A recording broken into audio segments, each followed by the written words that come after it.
네, 오늘 제목은 내가 어떻게 읽느냐라는 제목으로 함께 말씀을 나누고자 합니다. 제가 구도자를 만나게 되면 평균 10번 정도 공부를 하면서 결심을 시킵니다. 그래서 첫 한 주 5번 정도는 우리 교회에 담겨 있는 진리의 기별, 안식일이나 영혼 불멸설이나 이런 부분들은 다루지 않고요. 첫 번째 주에는 제가 항상 우리 교회가 얼마나 성경 위에 기초하고 있는 믿음을 소유하고 있는지를 보여주는데 주로 입각해서 말씀을 전합니다. 오늘 전하고자 하는 내용은 성경 66권 중에 한 권을 전체를 어떤 의미가 있는지를 살펴보고자 합니다. 성경을 연구하는 학자들에게 질문을 했습니다.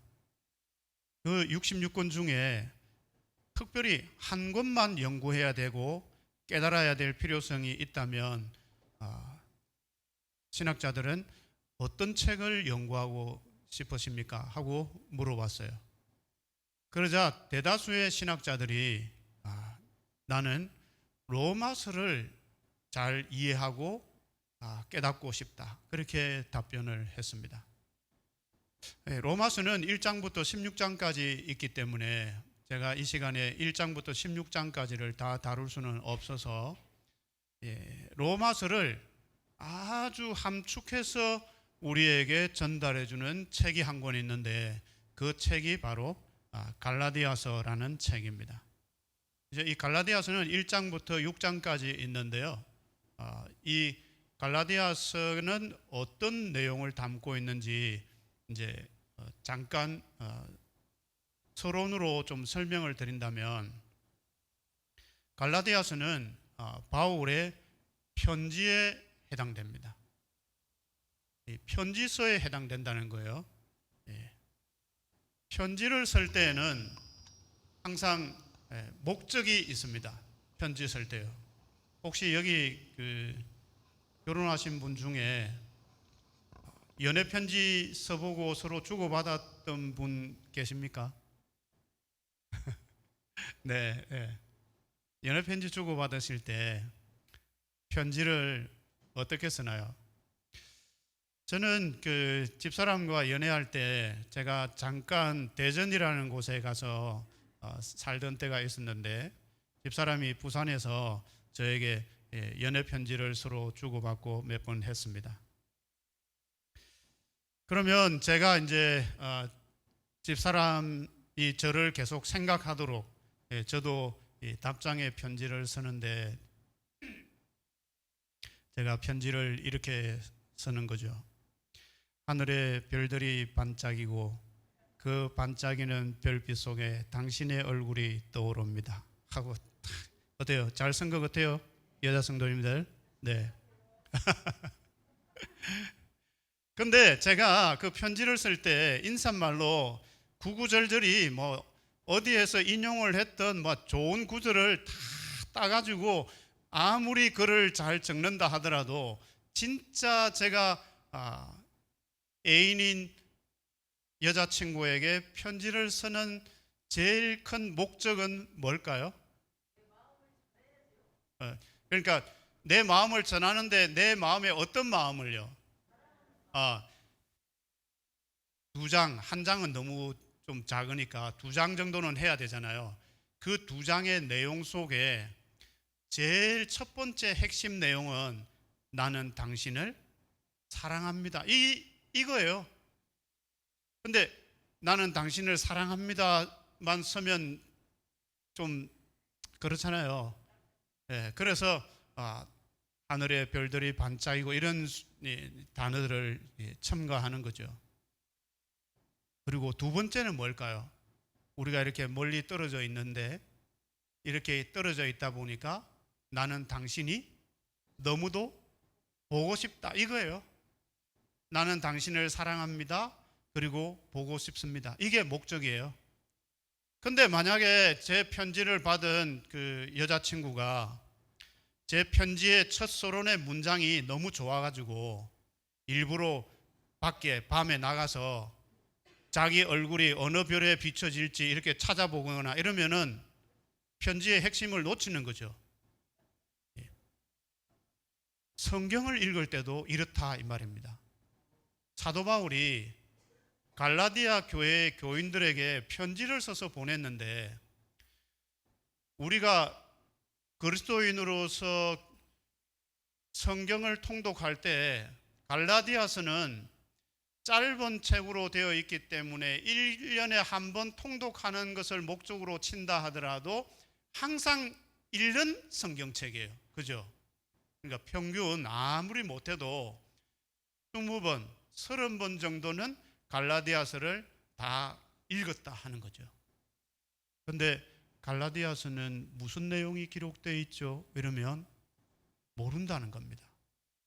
그래서 오늘 이 한 40분 정도의 갈라디아서는 이제는 두 번 다시 잊혀지지 않을 만큼 갈라디아서 하면 그냥 이 내용이 기록되어 있는 책이지 하고 제가 앞으로는 안 잊어먹도록 제가 한 40분 동안에 이 갈라디아서를 우리 성도님들에게 소개해 드리겠습니다.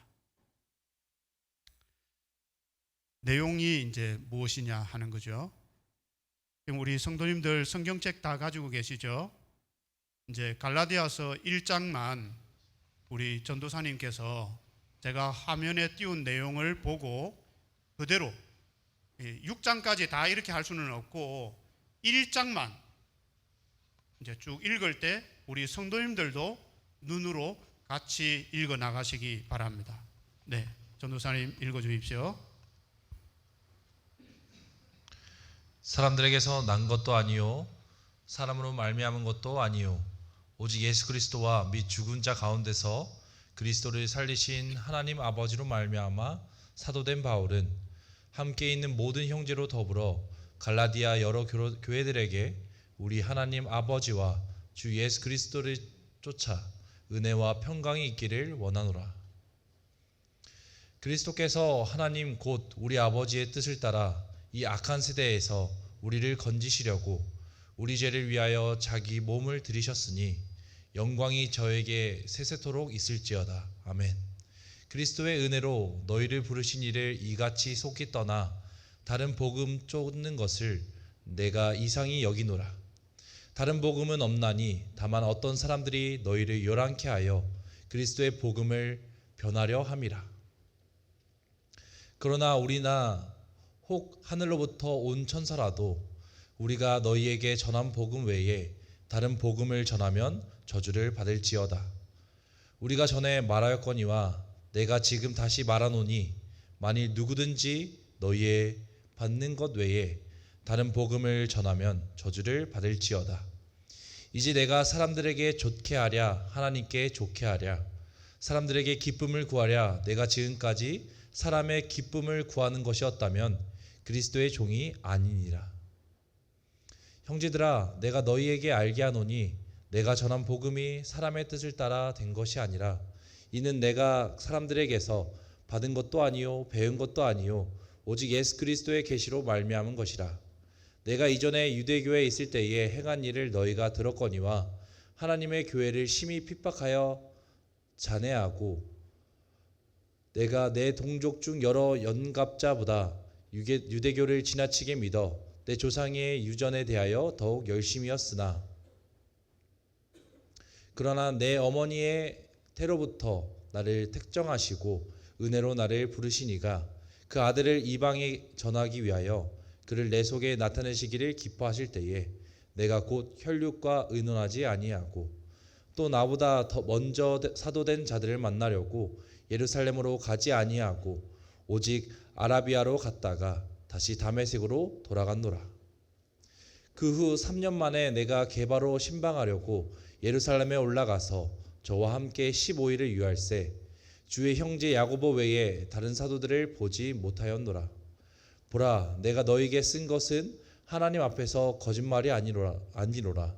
그 후에 내가 수리아와 길리기아와 지방에 이르렀으나 유대의 그리스도 안에 있는 교회들이 나를 얼굴로 알지 못하고 다만 우리를 핍박하던 자가 전에 잔해했던 그 믿음으로 지금 전한다 함을 듣고 나로 말미암아 영광을 하나님께 돌리니라. 네, 여기까지가 1장 내용입니다.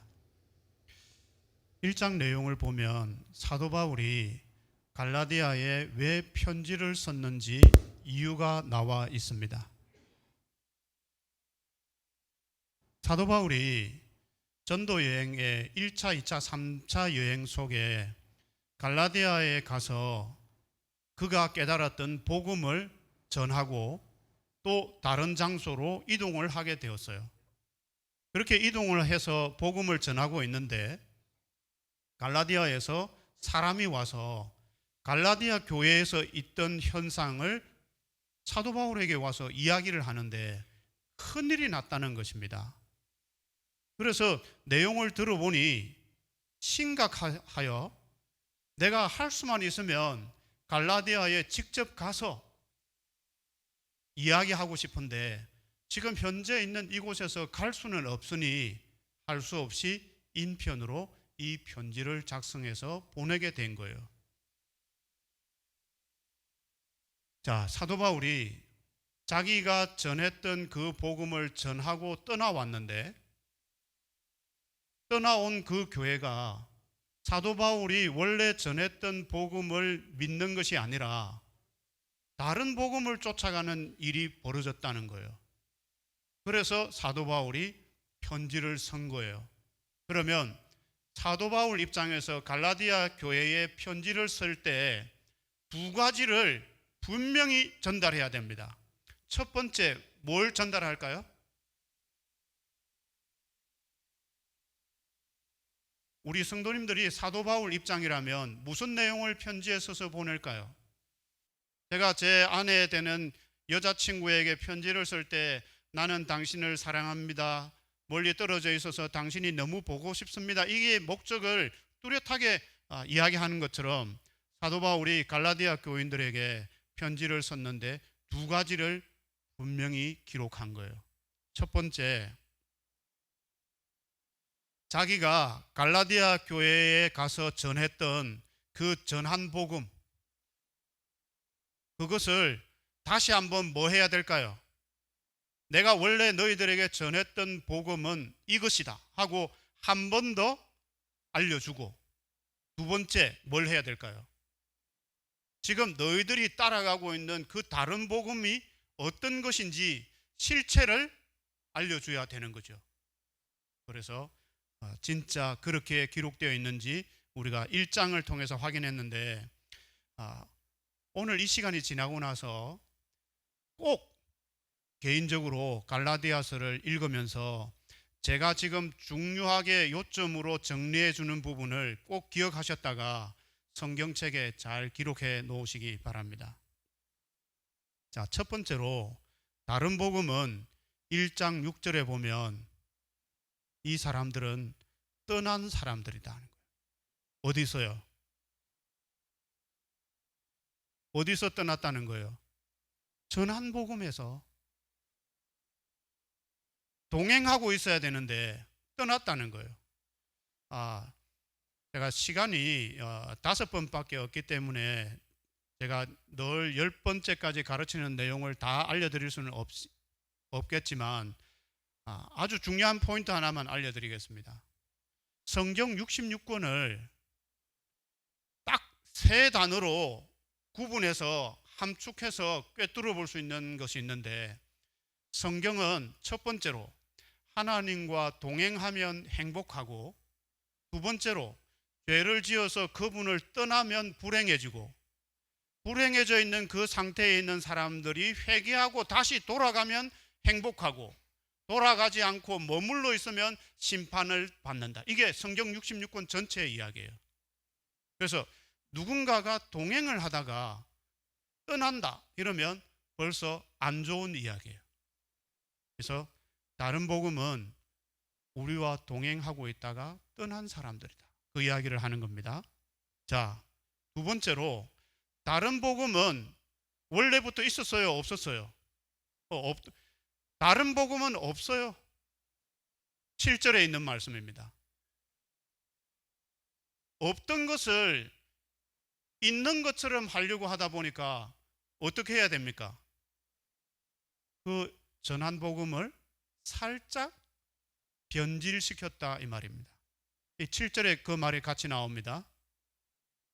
이렇게 변질시킨 것은 절대로 하나님께로부터 온 것이 아니라 사람의 뜻으로 말미암아 이르러 왔다는 거죠.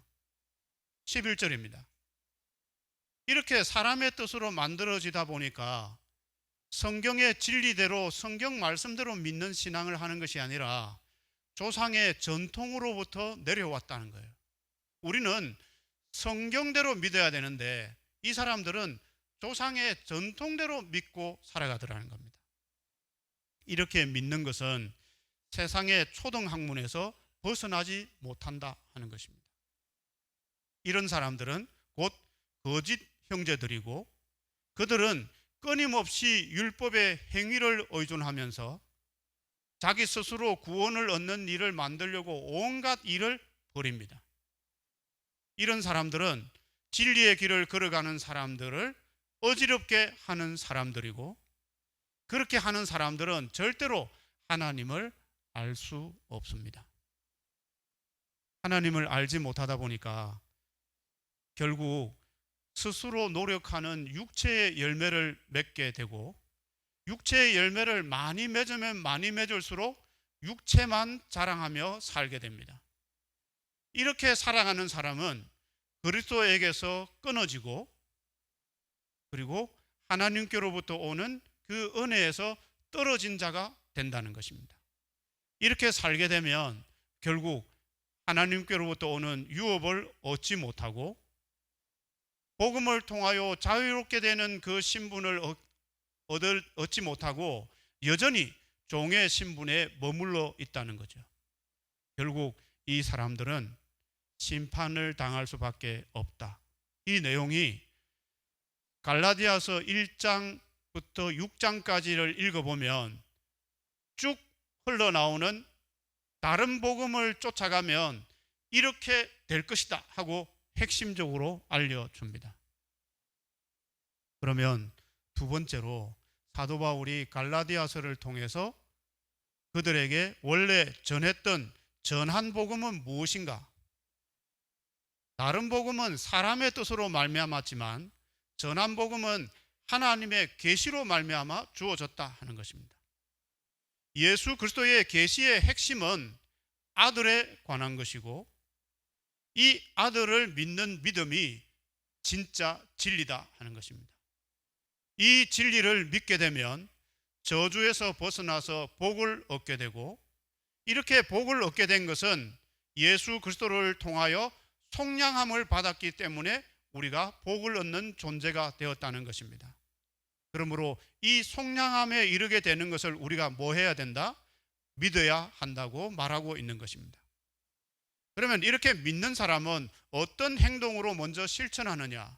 바로 예수 그리스도를 개인의 구주로 믿는 것을 고백하는 침례를 받게 되고 이 침례를 받음으로 인하여 하나님께로부터 오는 의의 옷을 입게 되면서 종에서 벗어나서 자유를 얻게 되고 그리스도의 입혀주시는 옷을 입게 되었다 하는 것입니다.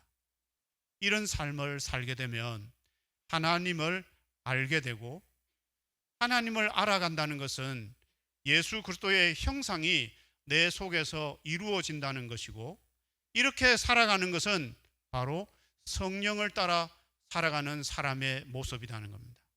성령을 따라 살아가다 보니까 자연스럽게 내 마음속에 성령의 열매가 맺혀지게 되고 그 성령의 열매 중에 하나인 온유한 심령으로 살아가는데 그 마음으로 서로 형제들끼리 사랑으로 서로 종노릇 하면서 살아가게 되고 특별히 가난한 자들을 돌보는 그런 사랑을 실천하면서 살게 되면서 하나님의 율법을 온전히 이루어가는 삶을 살게 된다는 것입니다. 내가 이런 삶을 살아갈 수 있다는 것은 전적으로 십자가를 통하여 이르러 온 그 구원 때문에, 그 크신 사랑으로 이루어진 것이기 때문에 내가 무슨 좋은 일을 한다 하더라도 나 자신을 드러내고 자랑하는 것이 아니라 끊임없이 십자가를 자랑하면서 살게 되면서 그 사람의 생애 속에서는 예수 그리스도의 흔적을 가지게 되고, 그 흔적을 가진 사람이 바로 하나님께로부터 완전히 새로 지으심을 받은 자가 되어서 그들이 바로 하나님께서 주시고자 하시는 영생의 삶을 누리게 될 것이다 하는 것이 전한 복음의 내용이에요. 사도 바울이 갈라디아서를 통해서 이 두 가지를 이야기한 것입니다. 제가 다른 복음 한 번 하고 전한 복음 한 번 하니까 이게 어떻게 됐는지 뚜렷하게 눈에 안 들어오죠. 제가 대비해서 보여드리겠습니다. 다른 복음과 전한 복음이 있어요. 다른 복음은 사람을 기쁘게 하는 일인데, 전한 복음은 하나님을 기쁘게 하는 일입니다. 다른 복음은 조상의 전통으로부터 내려왔어요.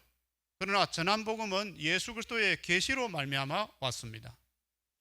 다른 복음은 율법의 행위를 끊임없이 의존하지만, 전한 복음은 예수 그리스도를 믿는 믿음을 지탱하면서 살아갑니다. 다른 복음을 쫓아가면 절대로 종의 신분에서 벗어날 수 없지만, 전한 복음을 받아들이면 그 종의 신분에서 벗어나서 진정한 자유를 얻게 됩니다. 그래서 다른 복음의 길을 쫓아가면 결국 저주를 받게 되어 있고, 전한 복음의 길을 쫓아가면 복을 받게 되어 있습니다. 다른 복음을 쫓아가면 하나님을 알지 못하지만, 전한 복음을 쫓아가면 하나님을 알게 됩니다. 하나님을 알지 못하게 되면서 다른 복음을 쫓아가는 사람들은 육체를 따라 난 삶을 그대로 따라가게 되고, 전한 복음을 따라 살아가는 사람은 성령을 따라 난 자가 된다는 거죠.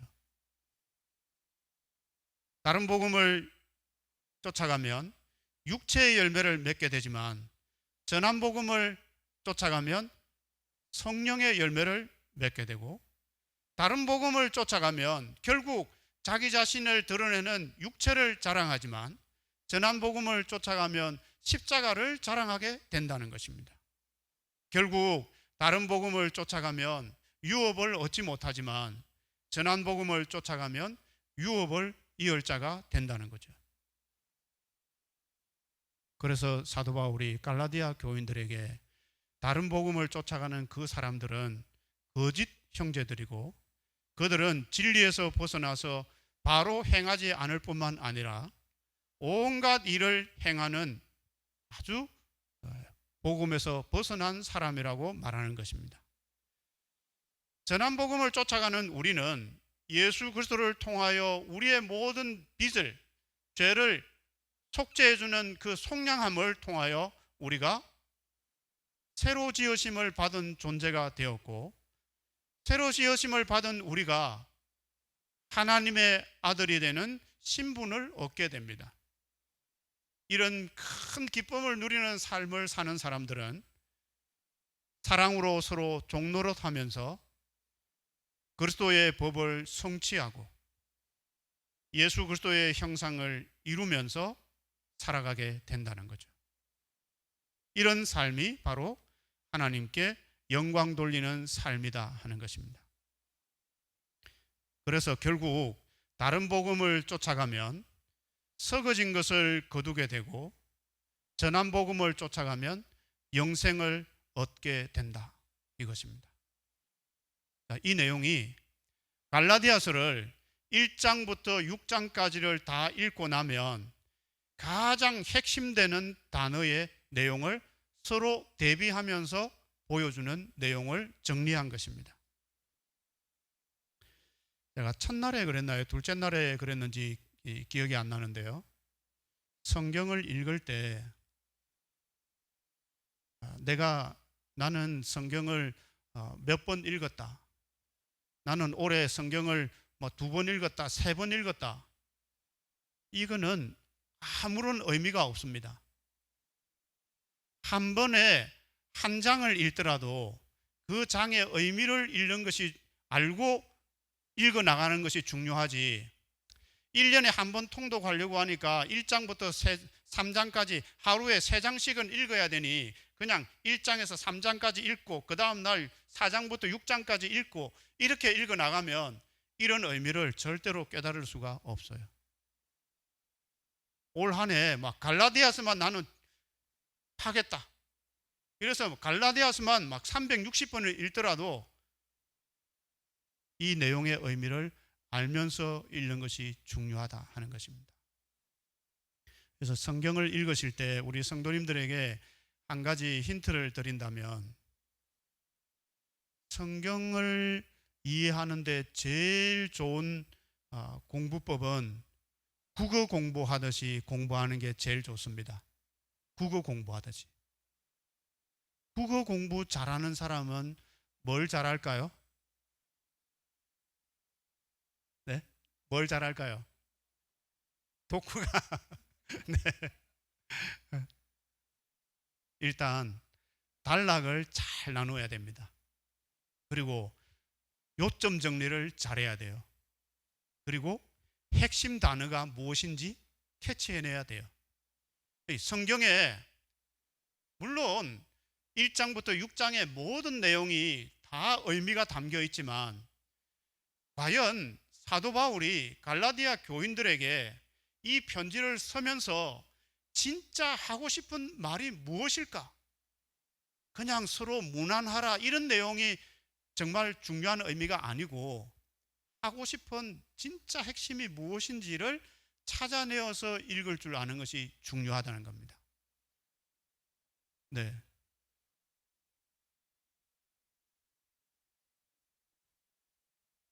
네. 네, 네. 네, 네. 잘하셨습니다. 자, 내가 이 한 성경책을 이렇게 정리를 하고 나면 내가 진짜 제대로 정리를 했는지 또 확인을 해야 돼요. 필히. 아니면 내 혼자만의 착각에 빠질 수가 있는 것입니다. 그러면 여기 이 내용 중에 마지막으로 기록한 썩어진 것 거두고 영생을 거둔다고 하는 이 말이 다른 성경에는 어떻게 기록되어 있는지 한번 찾아보겠습니다. 전한복음에 대한 이야기인데요. 베드로전서 1장 23절부터 25절에 있는 내용입니다. 너희가 거듭난 것이 썩어질 씨로 된 것이 아니요 썩지 아니할 씨로 된 것이니 하나님의 살아있고 항상 있는 말씀으로 되었느니라. 그러므로 모든 육체는 풀과 같고 그 모든 영광이 풀의 꽃과 같으니 풀은 마르고 꽃은 떨어지되 오직 주의 말씀은 세세토록 있도다 하였으니 너희에게 전한 복음이 곧 이 말씀이니라 그랬어요. 사도 바울이 갈라디아 교인들에게 전한 복음에 대한 내용을 설명했습니다. 근데 보니까 베드로도 전한 복음이 있는데 이 말씀이다 하고 전한 복음에 대한 이야기를 했어요. 그러면 사도 바울이 전한 복음이나 베드로가 전한 복음은 똑같은 내용을 말하고 있는가 하고 비교해 보는 거죠. 자, 우리 성도님들이 목사님들의 설교를 통해서 모든 육체는 풀과 같고 모든 영광이 풀의 꽃과 같으니 풀은 마르고 꽃은 떨어지되 하는 이 본문 언제 제일 많이 들어봤어요? 이 본문 목회자들이 주로 언제 제일 많이 사용하던가요? 장례식 때.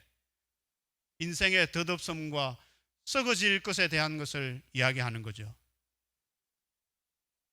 자, 그런데요, 그 부분의 본문을 조금 더 정확하게 한번 짚어보겠습니다.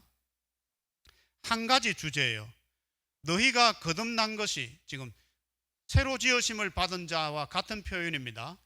거듭났는데 첫 번째로 썩어질 씨로 된 것이 아니요 썩지 아니할 씨로 되었다 이 말입니다. 한 가지를 이야기하는데 두 가지의 설명을 했어요. 근데 그 두 가지를 설명을 하는데 딱 대조되도록 씨앗으로 설명을 했습니다. 썩어질 씨, 썩지 아니할 씨에 대한 것으로 두 가지로 설명을 했어요. 모든 육체는 풀과 같고 그 모든 영광의 풀의 꽃과 같으니 풀은 마르고 꽃은 떨어지되, 뭐 설명하고 있는 거죠? 네? 풀은 마르고 꽃은 떨어지되 뭐 설명합니까? 이 답을 적어놨는데도 못 찾아요. 풀은 마르고 꽃은 떨어지면 어떻게 됩니까? 썩어질 시 설명하는 거예요. 썩어질 시. 25절에 주의 말씀은 세세토록 있도다. 뭐예요? 안 썩는다 이거예요. 안 썩는다. 세상에 안 썩는 존재는 누구밖에 없어요. 하나님의 말씀, 하나님만. 그러니까 전한복음은 예수 그리스도의 계시로 말미암았고, 그 계시의 핵심은 아들에 관한 것이고, 그 아들을 믿는 것이 진리고, 그것을 믿는 믿음을 가져야 된다. 그 이야기, 사도 바울의 이야기를 베드로도 하고 있는 거죠. 풀은 마르고 꽃은 떨어지되 주의 말씀은 세세토록 있도다. 항상 꼭 기억하셔야 될 것은, 어떤 표현이 나오면 그 표현에 대해서 뒤에 설명해 주고 있다 하는 것을 찾아내야 됩니다. 안 그러면, 이런 설명이 없으면 썩어질 씨는 무엇이고 썩지 아니할 씨는 무엇인가에 대한 질문이 생기게 되죠. 그럼 그것이 무엇인지에 대해서 알려주지 않으면 사람들이 어떻게 될까요?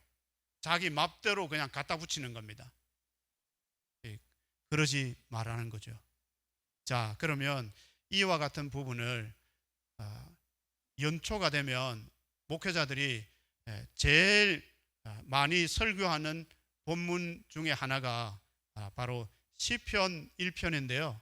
이 시편 1편을 가지고 한번 확인해 보도록 하겠습니다. 복 있는 사람은 악인의 꾀를 쫓지 아니하며 죄인의 길에 서지 아니하며 오만한 자의 자리에 앉지 아니하고.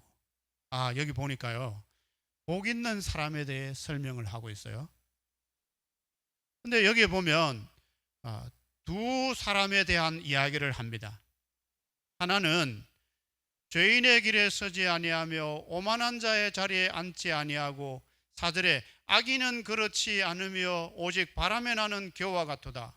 그러므로 악인이 심판을 견디지 못하며 죄인이 의인의 회중에 들지 못하리로다. 그래서 악인의 길은 망한다. 이렇게 죄인과 악인에 대한 설명을 쭉 해놨어요. 그 다음에 또 한 부류에 대한 이야기를 하고 있는데, 복 있는 사람은 하면서 3절에 저는 이러면서, 5절에 의인, 6절에 의인 이렇게 등장합니다. 그러니까 시편 1편에는 복 있는 사람에 대하여 설명하고 있는데, 악인과 의인에 대하여 이야기하면서 대조해서 이렇게 설명하고 있어요. 악인은 열매가 없이 결을 갖게 되고, 의인은 과실을 맺는, 열매를 맺는다는 거예요. 한쪽은 열매가 있고 한쪽은 열매가 없다는 거죠. 악인은 결국 망하게 되고, 의인은 모든 행사가 다 형통하다, 다 잘 된다 이 말이죠. 악인은 결국 그의 길을 가고 의인은 의인의 길을 간다는 거예요. 결국 악인은 심판을 당하고 의인은 여호와께서 인정하신다 하는 것입니다.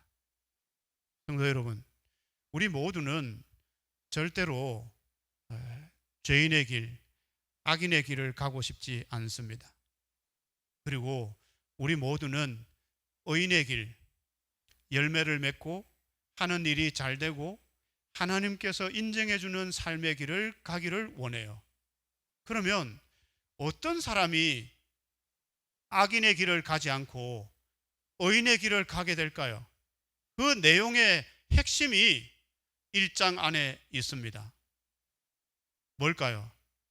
제일 중요한 것. 나는 이것만 잘하면 저절로 의인이 돼요.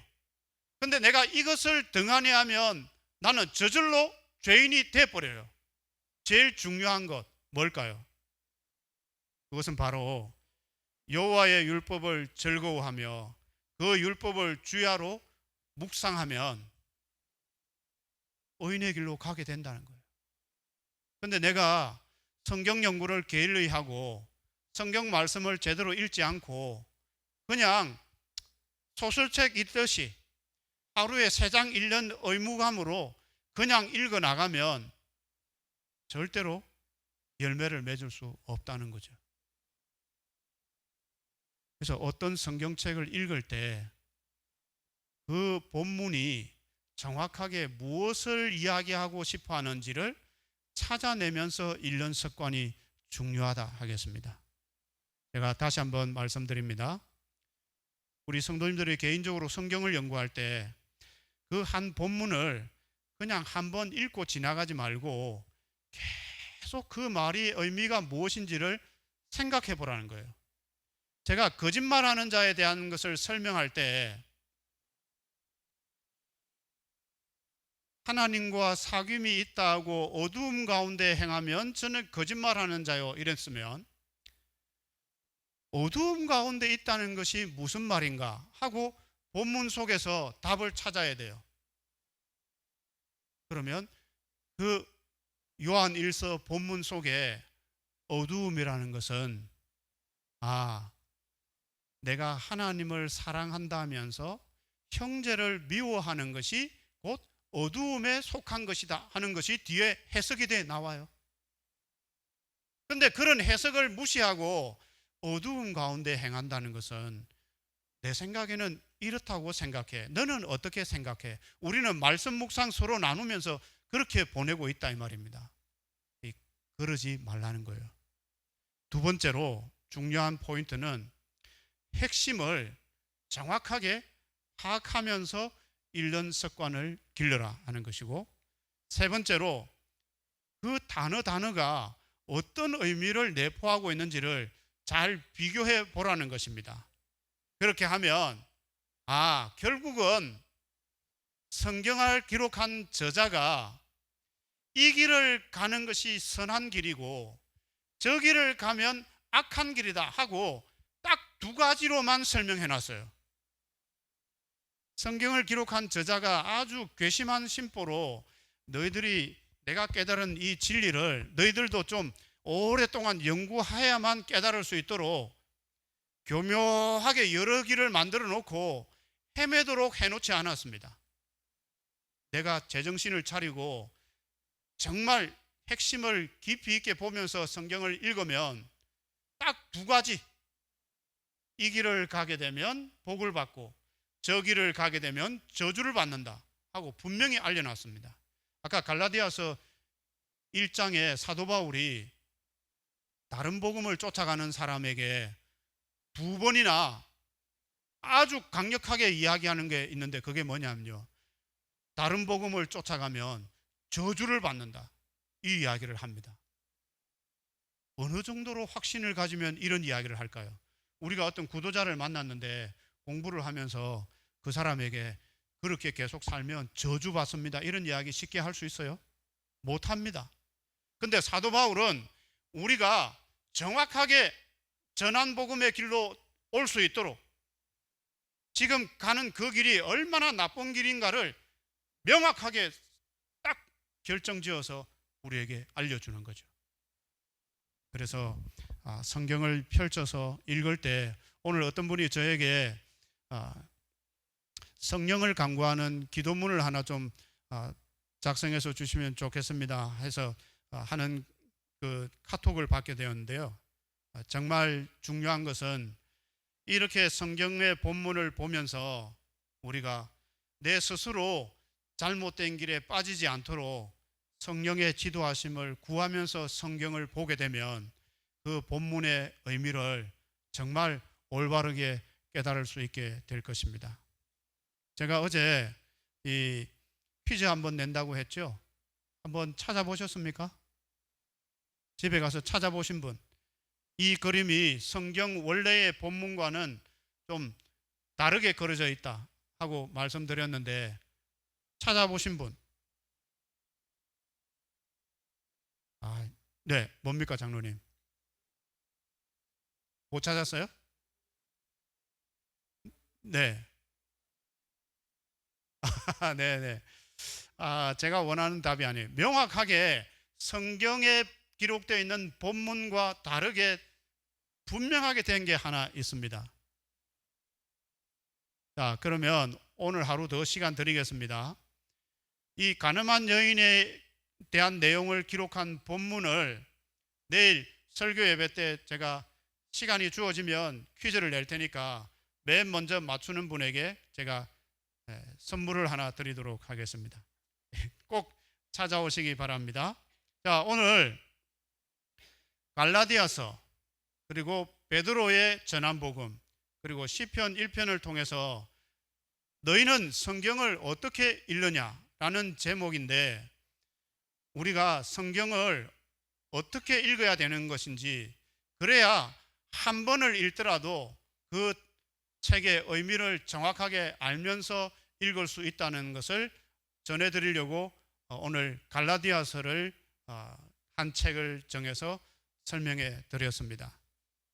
제가 그 어떤 다른 것도 설명한 것이 아니라 그 갈라디아서 속에 있는 본문의 내용을 요점 정리를 해드린 거죠. 모든 책을 이런 식으로 읽으면서 한번 정리해 나가 보시게 되기를 바랍니다. 제가 타 교파 신자들을 만나서 이 갈라디아서를 설명해 주는 이유가 있습니다. 처음에 말씀드린 대로 우리 재림교회는 성경을 성경으로 해석하면서 푸는 교단이지 진짜 뭐 이상한 생각을 주입해 가지고 그렇게 믿는 교단이 아니라고 하는 사실을 그들에게 이것을 통해서 증명해 보여주기 위해서 이 내용을 가르칩니다.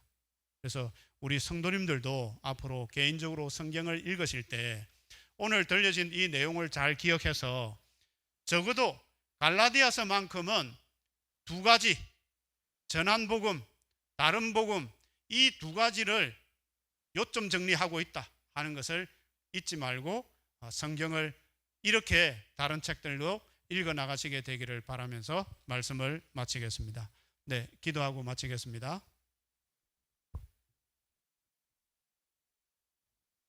사랑의 하늘 아버지, 안식일이 시작된 이 저녁 날씨가 춥고